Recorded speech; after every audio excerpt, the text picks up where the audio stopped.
మహాగణాధిపతయే నమః. ఓం గురుభ్యో నమః. ఓం శ్రీమాత్రే నమః.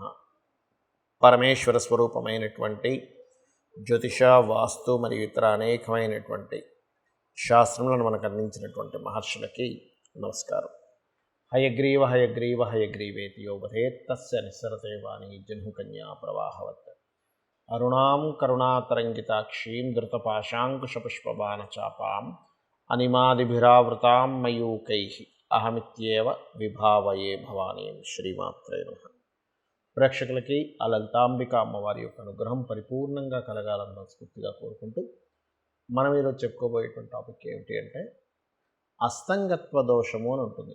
అది జన్మజాతకంలోనే ఉంటుంది. కాస్త గోచారంలో కనుక ఏదైనా గ్రహం అస్తంగత్వ దోషంలోకి వెళ్ళినప్పుడు ఆ సమయంలో ఏ ఏ లగ్నాల వారు, రాశి కాదంటే ఒకవేళ లగ్నం తెలియకపోతే అప్పుడు రాశి చూసుకోండి, కానీ ఏ లగ్నాల వారు ఏ అంశాలలో జాగ్రత్తగా ఉండాలి. అయితే ఇప్పుడు మనకి ఏ గ్రహం అస్తంగత్వంలో ఉంది, కంబస్ట్ అంటారు దాన్ని ఇంగ్లీష్లో, అంటే శని భగవానుడు అస్తంగత్వంలో ఉన్నాడు. కర్మకారకుడైనటువంటి శని భగవానుడు కనుక అస్తంగత్వ దోషంలో ఉన్నప్పుడు మరి ఏ ఏ లగ్నాల వారికి ఏ విషయాల్లో జాగ్రత్త వహించాలి, ఎటువంటి పరిహార మార్గాలు చేసుకోవాలి, అది ఏ తేదీ వరకు ఉంది అని చెప్పి చూసుకున్నట్లయితే 12వ తేదీ మార్చి వరకు ఉందంటే ఇప్పుడు ఆల్రెడీ ప్రారంభమైంది. ఇక్కడ నుంచి 12వ తేదీ మార్చి 2024 వరకు ఉంది. కాబట్టి ఒక్కొక్క లగ్నరీత్యా మనం చెప్పుకుందాం. మిథున లగ్నము, మిథున రాశి. మీకు శని భగవానుడు 9వ స్థానంలో కంబస్ట్ అవుతున్నాడు. అంటే ఏమిటి?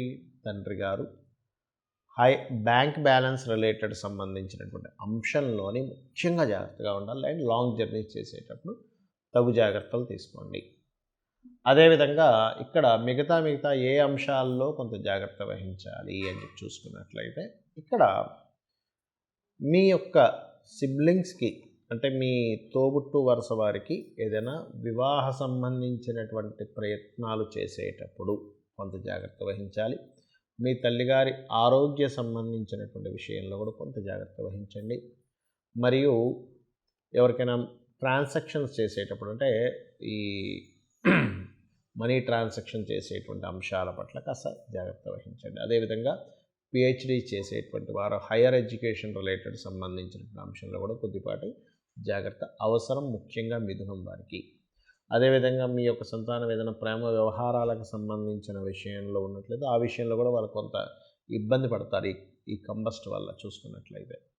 అలాగే మరొక విషయం ఏంటంటే ఇక్కడ ఈ భాగ్యస్థానంలో జరుగుతుంది కాబట్టి పెద్ద మొత్తంలో ఎవరికైనా బ్యాంకులో ట్రాన్సాక్షన్స్ చేసేటప్పుడు కాస్త జాగ్రత్త వహించాలి.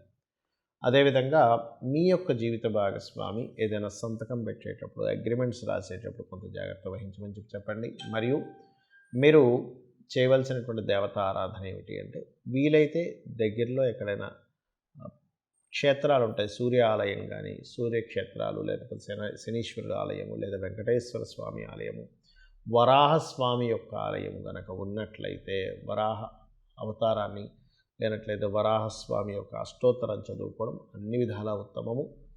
ఇక్కడ ఒకటే ఈ 12వ తేదీ వరకు మాత్రమే ఇది వర్తిస్తుంది. 12వ తేదీ తర్వాత ఏమవుతుందంటే రవికి శనికి 10 డిగ్రీల కంటే ఎక్కువ తేడా వచ్చేస్తుంది.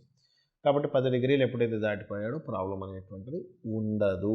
ఇక్కడ చాలామందికి జాతకం ఉండదు, మాదే లగ్నమో తెలియదండి, మాదే రాశి తెలియదు, మరి మేము ఎలా చూసుకోవాలి ఈ అస్తంగత్వ దోషంలో, ఎటువంటి జాగ్రత్తలు తీసుకోవాలి అంటే యూనివర్సల్గా ఇప్పుడు మీకు జాతకం లేదనుకోండి, అప్పుడు సహజ 11వ స్థానంలో ఉన్నటువంటి దీన్ని తీసుకోవాలి. అంటే ఏమిటి? మీ వృత్తి వ్యాపార సంబంధించిన విషయాల్లో జాగ్రత్త తీసుకుంటూ, మీకు దగ్గరలో గోశాల ఏదైనా ఉన్నట్లయితే గోవు దగ్గరికి వెళ్ళి, అందులో ముఖ్యంగా దేశీవాలి గోవు దగ్గరికి వెళ్ళి గోధుమ రవ్వ తినిపించండి. ఇది ఒకటి చేస్తే సరిపోతుంది. అదేవిధంగా ఆదిత్య హృదయ పఠనం చేయడము, సూర్య నమస్కారం చేసుకోవడం. నాకు మొత్తం ఆదిత్య హృదయం చదవడం రాదండి, చక్కగా ఉదయం నిద్ర లేచిన వెంటనే సూర్యుడు ఉదయిస్తూ ఉంటాడు, మనస్ఫూర్తిగా నమస్కరించుకుంటే కూడా ఈ శని భగవానుడు అస్తంగత్వ దోషం అనేటువంటిది పరిపూర్ణంగా పోతుంది. అదేవిధంగా శనివారాల పొరపాటును కూడా ఇంపార్టెంట్ డెసిషన్స్ కానీ, ఇంపార్టెంట్ చేయడం కానీ, ముహూర్తాలు పెట్టుకోవడం కానీ చేయకండి. ఏదైనా గ్రహం కనుక అస్తంగత్వంలో ఉన్నప్పుడు ఆ రోజులు, అంటే శనివారాలు, శని హోరలు ఉంటాయి. మీకు ప్లానటరీ టైమ్స్ అని ఒక యాప్ ఉంటుంది, ఆ యాప్ డౌన్లోడ్ చేసుకుంటే మీకు శని హోర ఎప్పుడు వస్తుంది ఏమిటి అనేటువంటిది తెలుస్తుంది. ఇది ఒక జాగ్రత్త తీసుకోండి. అయితే ఇక్కడ ఇది గోచారంలో జరిగేటువంటి కాంబినేషన్, దీని యొక్క ఫలితం ఇది. అయితే ఎందుకంటే 30 సంవత్సరాలకు ఒకసారి మాత్రమే వస్తుంది ఈ కాంబినేషన్ అనేటువంటిది, శని రవి కలిసినటువంటి కుంభరాశిలో. అయితే మరి ఇది ఇలా ఉండగా పర్టికులర్గా మరి దీనికి మనం ఎంతవరకు జాగ్రత్తలు తీసుకోవాలి, ఇంకేదైనా ఉంటుందా అంటే ఒకటే గుర్తుపెట్టుకోండి, మీ జన్మజాతకంలో కనుక బలమైనటువంటి ధనయోగ దశలు నడుస్తున్నా, చక్కటి గృహయోగ దశలు నడుస్తున్నా, మంచి వ్యాపార యోగ దశలు నడుస్తున్నా, నీచభంగ రాజయోగం, విపరీత రాజయోగానికి సంబంధించిన దశలు నడుస్తున్నా మీరేం కంగారు పడాల్సిన పని లేదు. ఎందుకంటే మన జన్మజాతకం చాలా ముఖ్యమైనటువంటి అంశం. మనం జన్మించినప్పుడు ఉన్నటువంటి సమయాన్ని, తేదీని, నెలని, సంవత్సరాన్ని, ప్రాంతాన్ని తీసుకొని మనం జన్మించినప్పుడు ఉన్నటువంటి గ్రహస్థితి ఎలా ఉంది అనేటువంటిది తీసుకుంటాం. అంటే గ్రహాలు గనక జన్మించినప్పుడున్న సమయాన్ని బట్టి మనం పూర్వజన్మలో చేసుకున్నటువంటి కర్మ ఆధారంగా ఈ యొక్క గ్రహాలు అక్కడికి వచ్చి స్థితి పొందుతాయి. అంటే ఆ సమయంలో జన్మించేలాగా శ్రీకృష్ణ పరమాత్మ అంటే ఆ భగవంతుడు మనకు చేస్తాడు. ఆ రకంగా ఒక మంచి కాంబినేషన్లో పుట్టామనుకోండి, గోచారంలో ఎన్ని మార్పులు వచ్చినా లేకపోతే ఎన్ని ఇదవుతున్నా పెద్ద ఎఫెక్ట్ అనేటువంటిది ఏదో కించిత్ ఎఫెక్ట్ మాత్రమే ఉంటుంది. మన జన్మజాతకంలో ఎప్పుడు కూడా మన లగ్నాన్ని బట్టి మన స్థితిగతులు ఏమిటి, మన ధనాధిపతిని బట్టి మనం ఏ మార్గంలో వెళ్తే ధనం మనకు కలుగుతుంది, ఏ సమయంలో మనం ధనాన్ని ఇన్వెస్ట్మెంట్ చేయొచ్చు, ఇన్వెస్ట్మెంట్ చేయకూడదు, ఎవరికైనా ఇవ్వాలంటే ఇవ్వాల్సిన సమయం ఉందా లేదా, అంటే ఇప్పుడు కరెక్ట్ టైమా కాదా, అదేవిధంగా ఒక ప్రాపర్టీ కొనుక్కుంటున్నామంటే ఎప్పుడు కొనుక్కోవాలి, ఏ దిశల్లో కొనుక్కోవాలి, వివాహం విషయాలు కానీ చాలామంది చూడండి వివాహం ఆలస్యం అవుతుందని బాధపడుతుంటారు. కానీ ఆలస్యం అవుతుందని బాధపడటం కంటే కూడా అది ఆ సమయం రాదు, ఆ టైంలో సమయం రానప్పుడు వాళ్ళకి అర్థం కాక అయ్యో మేము ఇప్పుడు చాలా ఇబ్బంది పడిపోతున్నామండి, మాకు సమయం రాలేదని చెప్పి ఇదవుతూ ఉంటారు. కాదు, ఇక్కడ బాగా అర్థం చేసుకోవాల్సిన విషయం ఏంటంటే మీరు సమయం రాకుండా ఒక సూర్యోదయం చూడండి, ఉదయం 6:30కి వస్తుంది, నేను అర్ధరాత్రి 1 గంటకి 2కి 3కి మాటిమాటికి తలుపులు తెరిసే సూర్యోదయం రాలేదంటే బాధ ఎలా బాధపడతామో, వివాహ సమయం ప్రతి వ్యక్తికి 3 నుంచి 5 సార్లు ఉంటుంది. ఆ సమయంలో అవుతుంది, చేయకూడని సమయాలు ఉంటాయి, అది మీ పర్సనల్ చార్ట్లో ఉంటుంది. అలాగే వివాహమే కాకుండా విదేశాలకు వెళ్ళేటువంటి యోగం కావచ్చు, వ్యాపారాల్లో రాణించేటువంటి సమయం కావచ్చు, ఏ వ్యాపారం యోగిస్తుందనేటువంటి విషయాలు కావచ్చు, లైఫ్లో టర్నింగ్ పాయింట్స్ కావచ్చు, ఏ నెలల్లో ఎటువంటి జాగ్రత్తలు తీసుకోవాలనేటువంటి విషయాలు కావచ్చు, అన్నీ కూడా మీ యొక్క జన్మజాతకంలో ఉంటుంది, గుర్తుపెట్టుకోండి.